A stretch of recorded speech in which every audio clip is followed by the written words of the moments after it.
नमस्कार दोस्तों, मेरा नाम है अमन शुक्ला और एक बार फिर लेकर हाजिर हुआ हूँ एक डरावनी कहानी। तो दोस्तों, कैसे हैं आप लोग? हमेशा की तरह फिर से यही आशा करता हूँ कि आप लोग सब खुश होंगे और टेंशन को ज़्यादा भाव मत दीजिए, तो अपने आप ही चला जाएगा। चलिए कहानी पर आते हैं।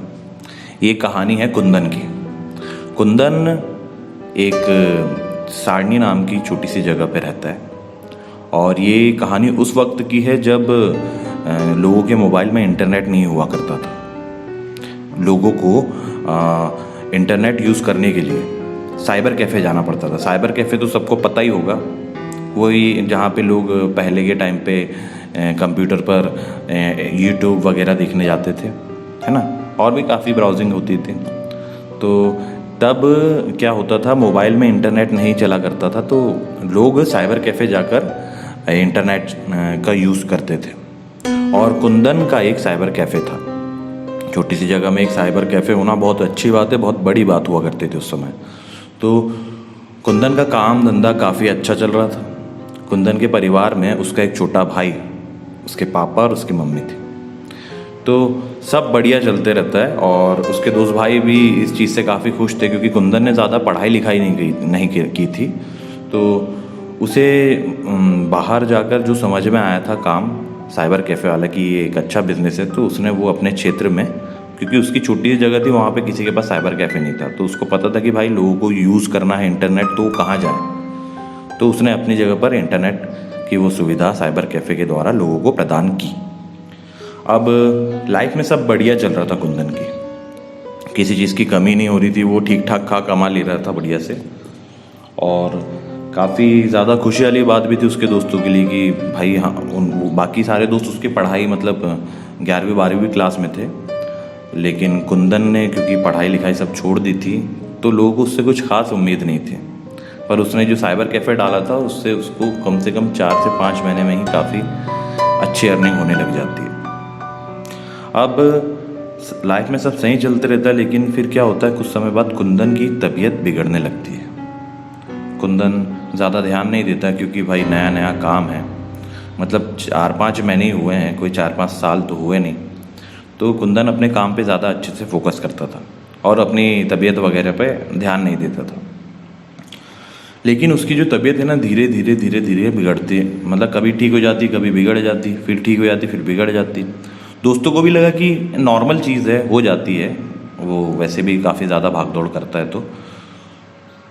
तो अब कुंदन की जो तबीयत है वो बिगड़ते बिगड़ते इस कुछ महीनों में ऐसे हो जाती है कि उसका कुछ इलाज, मतलब उसकी जगह पे, जो जैसे कि मैंने बताया कि वो ज़्यादा बड़ी जगह पे नहीं रहता था, तो वहाँ पे इलाज उसका ठीक से हो नहीं पाता है। मतलब वहाँ के डॉक्टरों को समझ में नहीं आता है कि इसे प्रॉब्लम क्या हो गया है ना। अब कुंदन की तबीयत जो कि दिन ब दिन बिगड़ती जा रही थी, तो वो वहाँ के जो डॉक्टर्स होते हैं वो बोलते हैं कि भाई आप इन्हें, वो इसे नागपुर रेफ़र कर देते हैं कि हमें तो नहीं समझ में आ रहा कि इस लड़के को हुआ क्या है, तो नागपुर आप लेके जाइए, वहाँ पे प्रॉपर उसकी जो भी सोनोग्राफी, MRI, ECG जो होता है सारे टेस्ट होंगे। उसके बाद कंक्लूजन निकलेगा कि भैया आखिर में लड़के को प्रॉब्लम है क्या, जिसकी वजह से इसकी तबीयत ठीक नहीं हो रही है। क्योंकि ये कम से कम 1 से 1.5 महीने से बीमार था। शुरू में तो ये ध्यान नहीं देता, जैसा कि मैंने आपको बताया, पर अब इसकी जो प्रॉब्लम है बढ़ गई है। और साइबर कैफ़े भी पहले बंद चालू होता था और अब तो काफ़ी समय हो गया है कि बंद है, क्योंकि ये काम कुंदन ही देखता था। उसका छोटा भाई जो था वो स्कूल जाया करता था। अब कुंदन को उसकी फैमिली लेके पहुंचती है नागपुर। तो नागपुर में इसके सारे टेस्ट होते हैं, ECG, MRI, सोनोग्राफी, मतलब जो डॉक्टर लोगों को जिस चीज़, मतलब जो भी टेस्ट करने थे वो लिख देते और इसका प्रॉपर टेस्ट हो जाता है।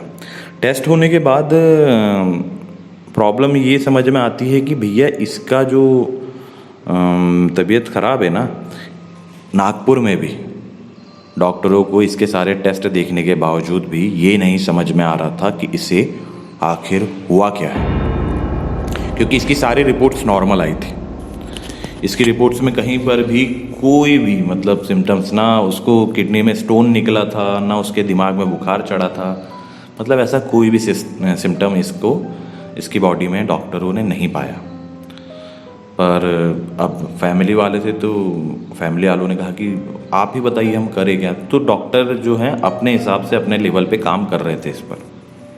अब भैया धीरे धीरे 2 दिन 3 दिन 4 दिन 10 दिन हो गए, कुंदन को बॉटल्स लगते रहती थी, इंजेक्शन्स लगते रहते थे, वो जैसे तैसे सरवाइव कर रहा था। इसके दोस्त लोग संदीप, कैलाश, विजय, अतुल, ये सब लोग एक दिन अपने स्कूल से छुट्टी लेकर प्लानिंग करते हैं कि भैया अपने को कुंदन से मिलने नागपुर जाना है, क्योंकि काफ़ी समय हो गया, 2 महीने हो गए, उसकी तबीयत ठीक नहीं हो रही है। और आश्चर्य की बात तो ये थी कि भैया तबीयत ठीक हो नहीं रही है और नागपुर में जाकर भी डॉक्टर यही बोल रहे हैं कि इसका जो प्रॉब्लम है कुछ समझ के बाहर ही है। मतलब डॉक्टरों को भी कुछ समझ में नहीं आ रहा था, वो खाली अपने लेवल पर काम चलाओ इलाज ही कर पा रहे थे। अब भाई सही बात है डॉक्टरों की भी कि अगर उन्हें समझ में आएगी कि प्रॉपर क्या बीमारी है इस बंदे को तो वो उसका इलाज करे, लेकिन इसकी सारी रिपोर्ट्स नॉर्मल आ रही थी। तो संदीप, कैलाश, विजय और इसके सारे जो भी दोस्त हैं ये सब जाते हैं नागपुर से मिलने। ये जाते हैं, देखते हैं कुंदन की हालत तो मतलब बिल्कुल बदल गई है। मतलब वो शुरू से ज़्यादा हेल्दी तो नहीं था, दुबला पतला ही था, लेकिन अब उसकी हालत देखकर समझ में आ रहा था कि भैया ये तो बिल्कुल एकदम हड्डी का ढांचा बन चुका है, कंकाल बन चुका है, इतना दुबला हो चुका था वो। और बस बेड पे पड़ा रहता था, बस कॉन्शियसनेस थी उसमें पर वो दिन ब दिन बहुत कमज़ोर होते जा रहा था। तो ये क्या है, छोटी जगह में रहने वाले जो होते हैं ना, वो काला जादू, टोना टोटका, आत्माएं, भूत प्रेत, इन सब पर भरोसा करते हैं।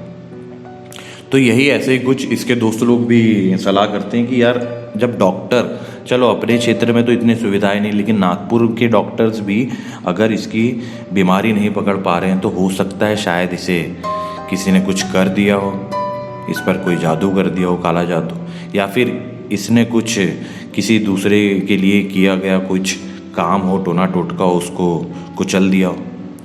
ये कहीं ना कहीं किसी दूसरी शक्ति के फेरे में आ गया है। इसके दोस्त लोगों को ये बात मन में आ गई थी इसके दोस्तों के।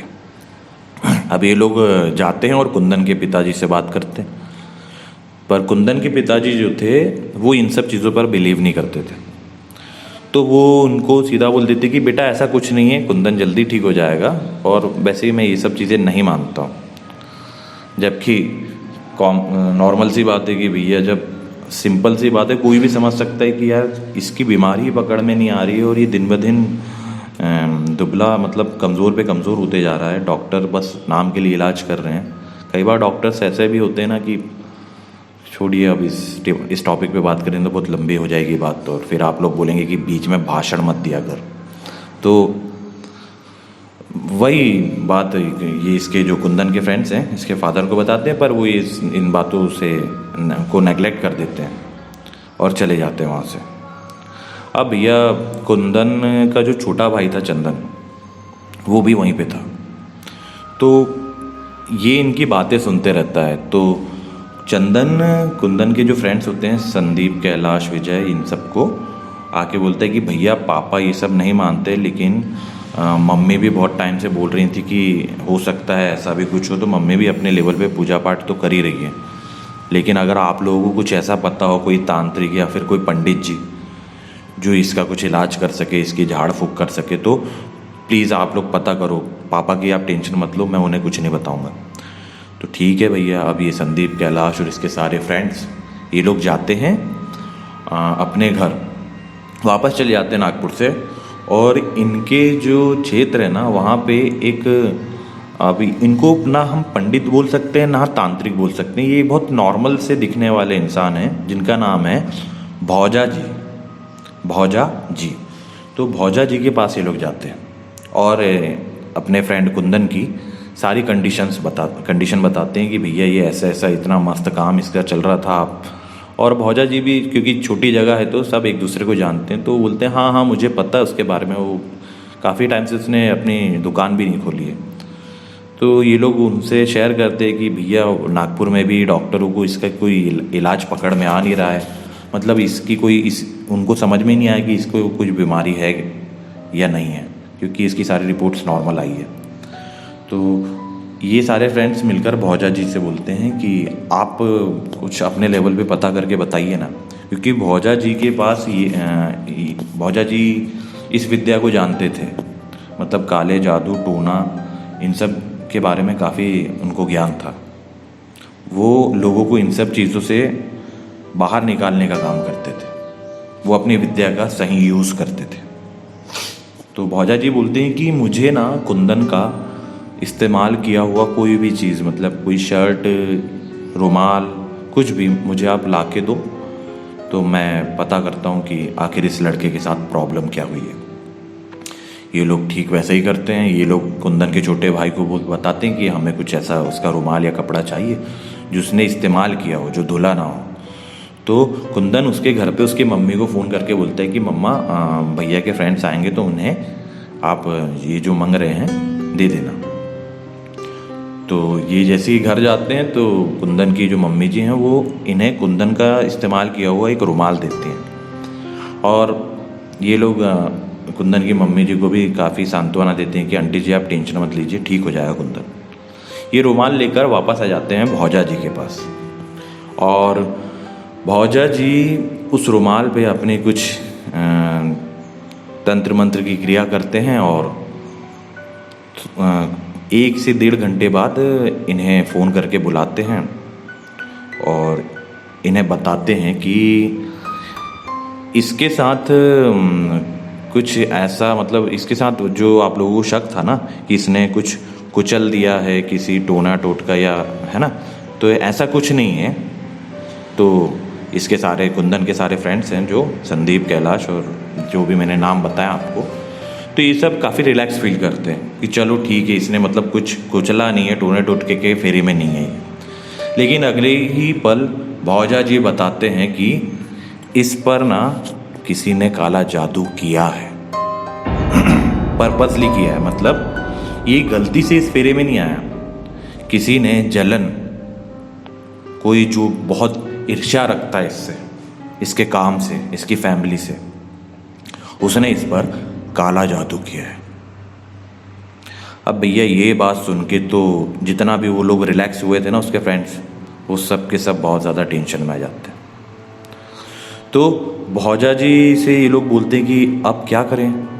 तो भौजा जी बताते हैं कि पहले तो एक काम करो, तुम्हारा अगर कोई फ्रेंड उसके घर तरफ रहता है तो उससे पूछो कि इसकी जो शॉप थी, इसका जो साइबर कैफ़े था, उसके सामने कोई इमली का पेड़ है। तो ये सब जानते थे कि इसकी शॉप के सामने इमली का पेड़ है, तो ये लोग खुद ही बता देते, हाँ हाँ ये इसमें पूछने वाली क्या बात है, हाँ हमने काफ़ी इमलियाँ खाई हैं वहाँ पे इमली का पेड़ है इसकी शॉप के सामने। तो अब आप लोग किसी से फ़ोन करके पूछो कि वो इमली का पेड़ वैसा ही है, हरा भरा, या फिर सूख रहा है। तो क्योंकि अब इतने टाइम से ना, जब चंदन बीमार पड़ा है काफ़ी समय से, तो लोग, इसके सारे फ्रेंड्स को किसी को इतना वो नहीं रहता, मतलब इंटरेस्ट नहीं रहता कि वो इमली के पेड़ को देखते रहें कि वो हरा भरा है या सूख गया। तो ये लोग क्या करते हैं, अपने एक फ्रेंड को कॉल करते हैं और पूछते हैं कि जाके देखना ज़रा कि वो इमली का पेड़ की क्या कंडीशन है, इमली का पेड़ अभी भी मस्त हरा भरा है, इमलियाँ उग रही हैं कि सूख गया। तो इन्हें पता चलता है कि इमली का जो पेड़ है वो सूख चुका है। तो ये लोग बताते हैं भौजा जी को कि वो पेड़ तो सूख गया है। तो भौजा जी इन्हें बताते हैं कि वो जो इमली का पेड़ है ना, वो एक्चुअली में तुम्हारा दोस्त ही है। अब ये लोग ना बिल्कुल एकदम ऐसे शॉक्ड हो जाते हैं कि कुंदन है, मतलब अब हम लोग आपका कहने का मतलब नहीं समझ पा रहे हैं कि कुंदन पेड़ है, आप बोलना क्या चाह रहे हैं, मतलब क्या है आपका। तो भौजा जी बताते हैं कि जैसे जैसे ये इमली का पेड़ सूखता जाएगा ना, तुम्हारे दोस्त की हालत भी वैसे वैसे और बिगड़ती जाएगी।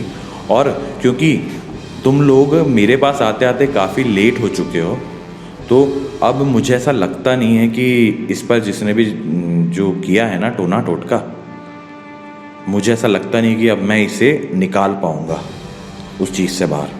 तो ये सारे दोस्त लोग घबरा जाते हैं। ऊपर से उस इमली के पेड़ की जो हालत थी, वो भी उनका फ्रेंड जो बताता है कि भैया ये तो बहुत ही सूख गया है एकदम, थोड़े कुछ दिनों में ऐसा लगता है कि पूरा ही निपट जाएगा इमली का पेड़।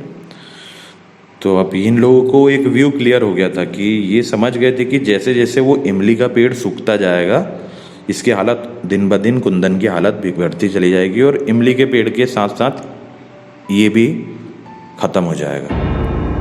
ये लोग बोलते हैं भौजा जी से कि भाई भौजा जी आप बताइए ना क्या करें, हमारा दोस्त उसकी फैमिली वाले सब बहुत परेशान हैं आप। तो भौजा जी बोलते हैं देखो मुझसे जो हो सकता है मैं वो करूँगा। अभी फ़िलहाल में मैं वहाँ जा तो नहीं सकता नागपुर, पर वहाँ पे अगर कोई इसका रिश्तेदार है तो तुम मेरी उससे फ़ोन पे बात करवाओ, तो मैं उस लड़के के कानों में कुछ अपने मंत्र हैं वो पढ़ दूँगा, वो पढ़कर फूंक दूँगा, तो थोड़ा बहुत वो इन शक्तियों से बचा रहेगा। तब तक के हमें समय मिल जाएगा और हम देखते हैं कि हम इसको बचाने के लिए क्या कर सकते हैं। तो इसके दोस्त लोग कुंदन के छोटे भाई चंदन को फ़ोन करके बोलते हैं कि अभी फ़ोन चंदन को ये लोग बोलते हैं कि कुंदन के कान में फ़ोन लगा के रख, यहाँ से एक पंडित जी हैं वो कुछ मंत्र पढ़कर उसके कान में फूकेंगे और पूरी कंडीशन बता देते हैं चंदन को, हल्की फुल्की बताते हैं ताकि वो घबराए ना, क्योंकि वो छोटा भाई रहता है।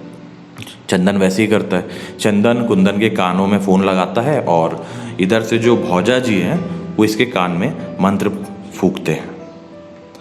अब जैसे ही भौजा जी मंत्र फूकते हैं उसके बाद इन लोगों की बात होती है और ये फ़ोन ऑन कट कर देते हैं। अब ये पूछते हैं कि इनके जो कुंदन के जो फ्रेंड्स हैं वो पूछते हैं कि अब क्या करें। तो भौजा जी बताते हैं कि देखो यार, पहली बात तो ये कि मैं तुमसे झूठ नहीं बोल रहा था, तुम ना यहाँ पे मेरे पास आते आते वाकई में बहुत लेट हो चुके हो, क्योंकि जिसने भी ये काम किया ना वो अपने काम में 90% तक सफल हो चुका है। मुझसे मैंने कुंदन के कानों में जो मंत्र फूका है ना, कई बार ना इन लोगों को एक एहसास हो जाता है। तो यही एहसास जो भौजा जी को हुआ वो इन्होंने कुंदन के फ्रेंड्स को बताया कि मुझे ऐसा लगता तो नहीं है कि ये बच पाएगा, फिर भी मेरे से जो हो सकता है मैं करूँगा। ये अपने स्तर पर कुंदन की जान बचाने के लिए जो हो सकता है वो करने का इनको बोलते हैं। लेकिन ये बोलते हैं कि कल जो है अमावस्या की रात है, इस पर जिसने भी जो जादू टोना किया है ना, ये इतना भारी हो चुका है अब कि अगर ये कल के 24 घंटे, अमावस्या का जो दिन है ना, जो रात है, ये 24 घंटे इस पे बहुत भारी पड़ेंगे। हो सकता है कि कल के दिन ये ना बचे। अगर ये कुंदन कल के दिन 24 घंटे अगर सरवाइव कर लेता है तो मैं कुछ अपनी तरफ से कर सकता हूँ, क्योंकि अमावस्या की रात को इन सब ये जो शक्तियाँ होती है ना, ये बिल्कुल अपने चरम स्तर पर होती हैं। मतलब इनका मुकाबला करना बहुत ही, मान के चलो, नामुमकिन सा होता है। तो ये बात भौजा जी कुंदन के फ्रेंड्स को समझाते हैं। फिर भी भौजा जी इनको बोलते हैं कि फिर भी अगर इसे कोई भी प्रॉब्लम होती है तो तुम मेरी से फ़ोन पे बात करवा देना, मैं कुंदन के कानों में फिर से मंत्र फूकते चलूँगा ताकि इसे भी कुछ शक्ति मिलते रहे अपनी तरफ से, पॉजिटिव एनर्जी। चलिए ठीक है, इतनी बात हो जाती है भौजा जी की कुंदन के फ्रेंड्स से, और ये सब अपने अपने घर चले जाते हैं। और भौजा जी इसको बचाने के लिए जो हो सकता है वो पूजा पाठ, तंत्र मंत्र की क्रिया सब करना स्टार्ट कर चुके हैं। थोड़ी देर बाद कुंदन का छोटा भाई चंदन इसके फ्रेंड्स को संदीप को कॉल करके बताता है कि भैया की तबीयत में अभी थोड़ा सुधार नज़र आया भैया, जब से आपने वो जो भी पंडित जी या जो भी थे जिनसे भैया के कान में जो मंत्र फुकवाया है, उसके आधा पौन घंटे बाद से भैया की हालत में सुधार हुआ है। तो इसके फ्रेंड्स लोगों को ना काफ़ी कॉन्फिडेंस आते हैं कि नहीं यार, हो सकता है कि ये सरवाइव कर जाए और इस चीज़ से बाहर निकल जाए। तो ये इसके फ्रेंड्स बोलते हैं कि तू टेंशन मत ले चंदन, हम अभी घर पर हैं, हम उन्हीं के पास हैं दिन भर। जो भौजा जी हैं ये बताते हैं कि भौजा जी है अपने क्षेत्र की, तो चंदन भी उन्हें पहचान जाता है। तो बोले हम वहीं चले जाएंगे उनके घर, हम वहाँ पे जो भी इसके लिए हो सकता है सब करवा रहे हैं, बस तू कुंदन को अकेला मत छोड़ना, उसके साथ रहना। चलिए ठीक है। अब पूरा दिन, जो अमावस्या का जो दिन है, वो पूरा दिन अच्छे से निकल जाता है। और दिन में 2-3 बार जो भौजा जी हैं, कुंदन के कानों में वो मंत्र पढ़ के, फ़ोन के द्वारा, मोबाइल के द्वारा वो मंत्र पढ़ के फूंक देते हैं कुंदन के कानों में। और पूरा दिन जो अमावस्या का है वो ठीक ठाक निकल जाता है। अब जैसी शाम होती है तो इसके सारे दोस्त तो अपनी तरफ से प्रार्थना कर ही रहे भगवान से कि भगवान बस उसे बचा लेना। तो शाम को एकदम से फ़ोन आता है 7-7:30 बजे चंदन का, संदीप के पास, जो कि कुंदन का फ्रेंड है। वो बताता है कि भैया की तबीयत अभी दिन भर तो ठीक थी, लेकिन अभी फिर से उनकी जो कंडीशन है क्रिटिकल हो गई है। तो डॉक्टरों ने हमको कुछ इंजेक्शन, कुछ दवाइयाँ लिख के दिए। हम लोग भैया, वो पापा और मैं वो लेने जा रहे हैं, क्योंकि यहाँ पे और कोई है नहीं। तो आप लोग ना प्लीज़, वो जो भी पंडित जी है, भौजा जी हैं, उनके पास ही रहिएगा और अपना जो भी आप पूजा पाठ करवा रहे हो करवाते रहिएगा, क्योंकि भैया की हालत बिगड़ रही है। अब शाम होते ही मतलब कुंदन की हालत फिर से बिगड़ना चालू हो जाती है। अब इधर से इसके भी सारे फ्रेंड्स भौजा जी के यहाँ पहुँच जाते हैं, बताते हैं कि उसकी तबीयत भौजा जी फिर से बिगड़ने लगी। भौजा जी बोलते कि मैंने तो तुम्हें पहले ही कहा था कि हम लोग काफ़ी लेट हो चुके हैं, फिर भी मुझसे जो हो सकेगा मैं वो करूँगा। अब क्या होता है कि ये जो दवाइयाँ डॉक्टर्स ने लिख कर दी है कुंदन के पापा जी को, ये दवाइयाँ वैसे तो हॉस्पिटल में नीचे ही मिल जाती हैं, लेकिन उस वक्त ये दवाइयाँ वहाँ अवेलेबल नहीं थी। अब कुंदन का छोटा भाई चंदन और उसके पिताजी ये दवाइयाँ लेने निकल पड़ते हैं।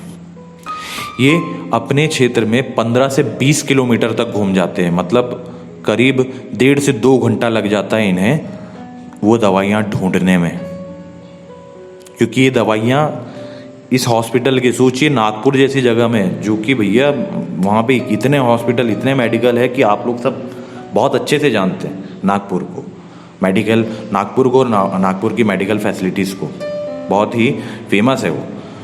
तो ऐसी जगह में इन्हें एक इंजेक्शन और कुछ दवाइयाँ लेने के लिए 15 से 20 किलोमीटर घूमना पड़ गया है।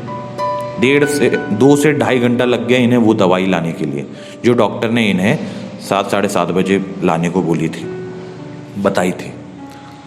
अब भैया ये लोग दवाई लेते हैं, जैसे तैसे इनको दवाई मिलती है, ये पहुंचते हैं हॉस्पिटल और तुरंत जाते हैं डॉक्टर के पास कि ये दवाइयाँ बहुत मुश्किल से मिली है, हम तो नीचे से लेके यहाँ हम सब जगह घूम ली, पर डॉक्टर बहुत मुश्किल से मिली है दवाइयाँ, प्लीज़ अब आप इलाज कीजिए। लेकिन डॉक्टर का जो फेशियल एक्सप्रेशन था ना, जो उनके चेहरे को देख के ऐसा लग रहा था कि कुछ गलत हो चुका है। दरअसल जो दवाइयाँ लाने के लिए इन्हें 2 से 2.5 घंटा लग गया ना, तब तक कुंदन की मौत हो चुकी थी। और कुंदन के परिवार में सब कुछ बिखर चुका था। कुंदन का छोटा भाई चंदन ये सारी बात कुंदन के फ्रेंड्स को बताता है, और उसके सारे फ्रेंड्स यही बात बताते हैं भौजा जी को, और एक पूरा माहौल ही चेंज हो चुका है। आप लोग भी समझ सकते हैं, जो फ्रेंड सर्कल होता है ना, वो बहुत प्यारा होता है। दुनिया में ना हमारे फ्रेंड्स पे हम लोग कभी भी ऐसा नहीं सोचते कि कोई आँच आए, क्योंकि जो फ्रेंड्स होते हैं ना, वही हमारे अच्छे समय में और हमारे बुरे समय में साथ में खड़े होते हैं। और इनका फ्रेंड सर्कल भी कुछ ऐसे ही था, सबका रो रो कर बुरा हाल हो चुका था। दूसरे दिन कुंदन की बॉडी को घर लाया जाता है और उसका अंतिम संस्कार कर दिया जाता है।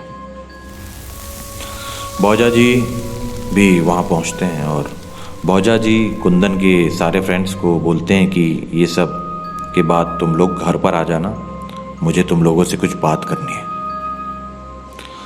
इसके सारे फ्रेंड्स सोचते हैं कि अब क्या, अब तो हमारा दोस्त, हमारा भाई नहीं बच पाया, अब क्या बात करनी है।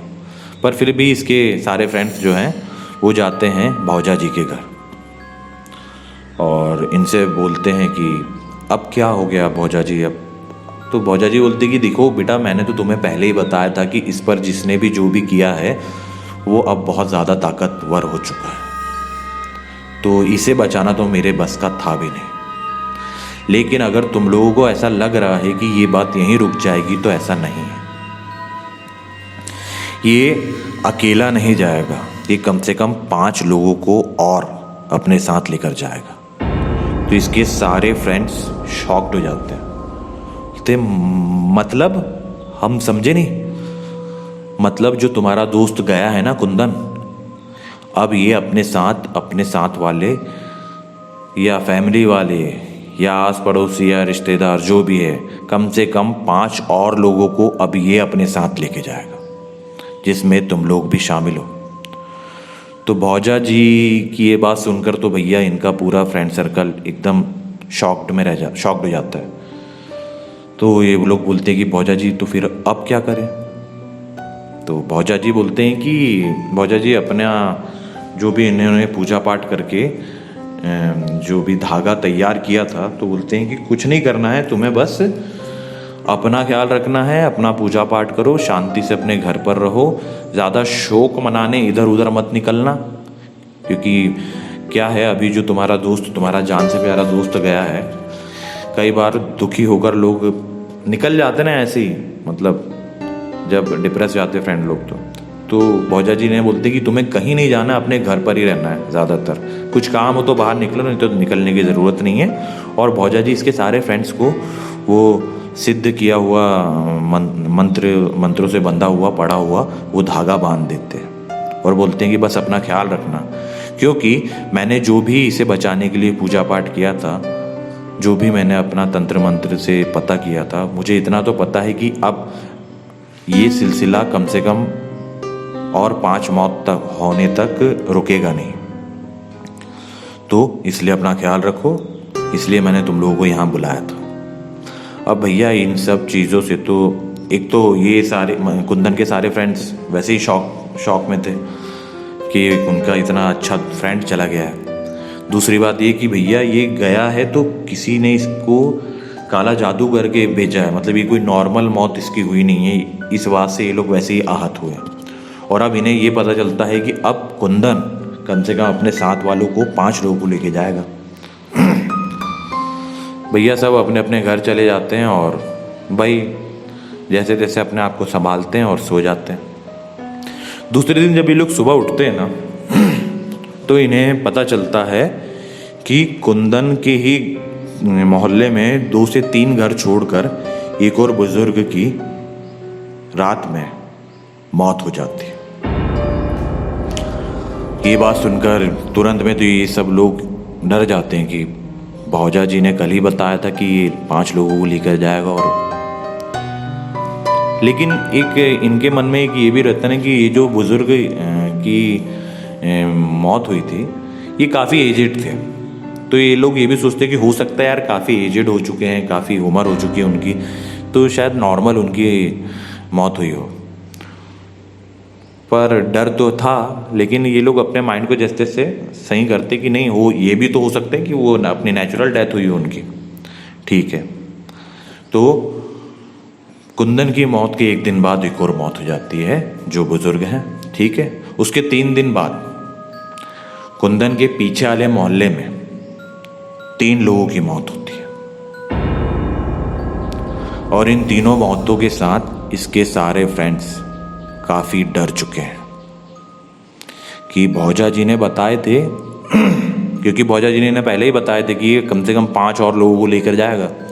और जो बुजुर्ग एक्सपायर हो चुके हैं इनको भी इनके कुंदन के फ्रेंड्स अच्छे से जानते थे। और उसके जो मोहल्ले के पीछे के जो 3 लोग हैं, 3 अंकल थे और वो भी हैप्पीली मैरिड वाले थे और इनकी एज हो रही होगी कम से कम 40 से 45 के बीच में। और इन तीनों को भी इसके सारे फ्रेंड्स अच्छे से जानते थे। और जिस दिन कुंदन की 13वीं थी, उस दिन उसके परिवार में उसके चाचा का लड़का एक एक्सीडेंट में मारा जाता है। और अब इसके दोस्तों के साथ साथ इसके भाई और इसके सारे परिवार और इसके पूरे क्षेत्र में एक ऐसा घोर सन्नाटा, ऐसा मातम छा चुका है ना कि हम लोग तो उस चीज़ को इमेजिन भी नहीं कर सकते कि क्या माहौल रहा होगा। कुंदन की मौत के बाद जैसा कि भोजा जी ने बताए थे 5 मौतें हो चुकी थी।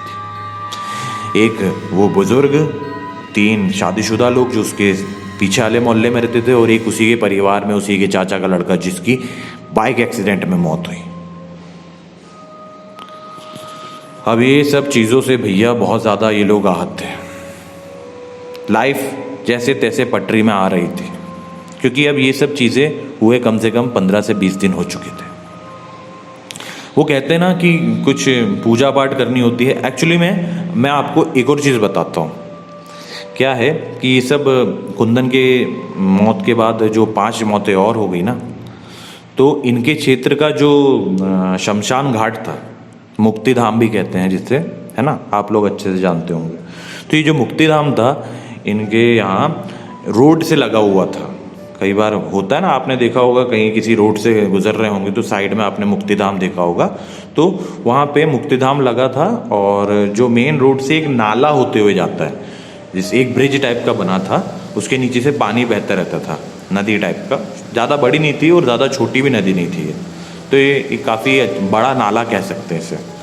तो मुक्तिधाम जिस ब्रिज के साइड में लगा हुआ था, उस नाले पर से ही लोगों को ले जाया करते थे ये लोग शमशान घाट में जलाने के लिए, मतलब इनके अंतिम क्रिया के लिए।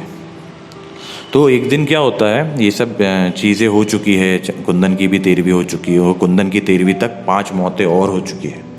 तो सुबह सुबह एक दिन कुंदन का भाई चंदन वहीं से होता है, क्योंकि वो एक ऐसा कोई बंद रोड नहीं है, मतलब सीधा चलता फिरता रोड है, जिस पर एक ब्रिज बना हुआ है, जिसके नीचे से नाला निकल रहा है, और उसी से थोड़ा दूर हटके शमशान घाट है, जो कि साफ साफ रोड से दिखता है।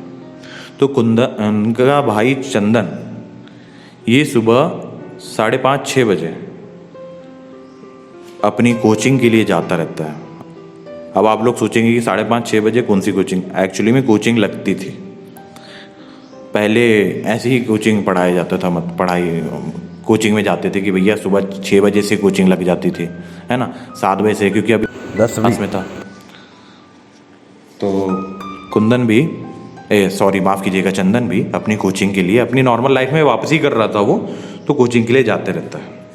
लेकिन अब इस बार कुंदन जब उस ब्रिज के पास पहुंचने वाला रहता है ना, तो कुंदन की नज़र पड़ती है ब्रिज पर, जिस पर 6 लोग बैठे थे।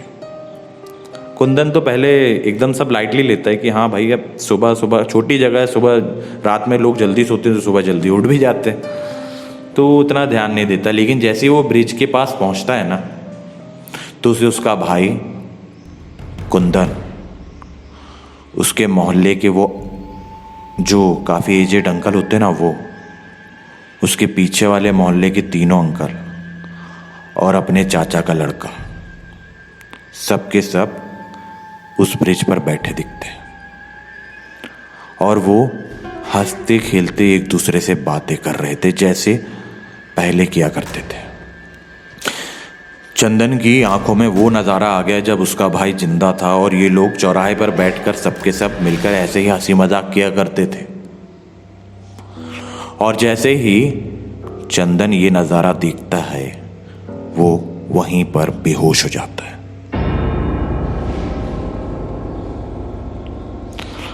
जिसके बाद जब अब तो वो बेहोश हो चुका है, अब उसके क्षेत्र की कुछ दूसरे लोगों की नज़र जब इस पर पड़ती, क्योंकि ये सुबह 6 बजे का मामला था, 5:30-6 के बीच का मामला था, तो लोग इसे घर पहुंचाते हैं। इसे होश आता है तो ये अपने घर पे सबको बताता है साफ साफ कि मैंने ऐसा ऐसा देखा हूँ, मैंने भैया को देखा हूँ, और अपने यहाँ जो भी लोग अभी इस महीने ख़त्म हुए हैं सब के सब मुझे उस ब्रिज पर बैठे हुए, बात करते हुए, हंसते खिलखिलाते हुए साफ साफ दिखे। तो अब यही बात पहुंचती है भोजा जी के पास, और भोजा जी आकर इसे बोलते हैं कि ये सब तो चले गए, पर तू निश्चिंत रह बेटा, अब तुम्हारे परिवार का मैं किसी को कुछ भी नहीं बिगाड़ने दूंगा। भौजा जी अपनी तंत्र मंत्र की सिद्धियों से जो भी विद्या उन्हें आती है उससे अपना पूजा पाठ करते हैं और इसकी फैमिली को एक सेफ जोन में ला देते हैं कि ना तुम्हें अब कुछ दिखेगा और ना तुम्हारे साथ कुछ ऐसा होगा। और ये कहानी यहीं पर ख़त्म होती है। और ये कोई बनाई हुई कहानी नहीं है, ये वाकई में एक सच्ची घटना है। तो दोस्तों, अगर आपको ये कहानी पसंद आई हो तो हमारा चैनल सब्सक्राइब करें, कहानी को लाइक करें, शेयर करें, कमेंट करके हमें बताएं कि कहानी कैसी लगी।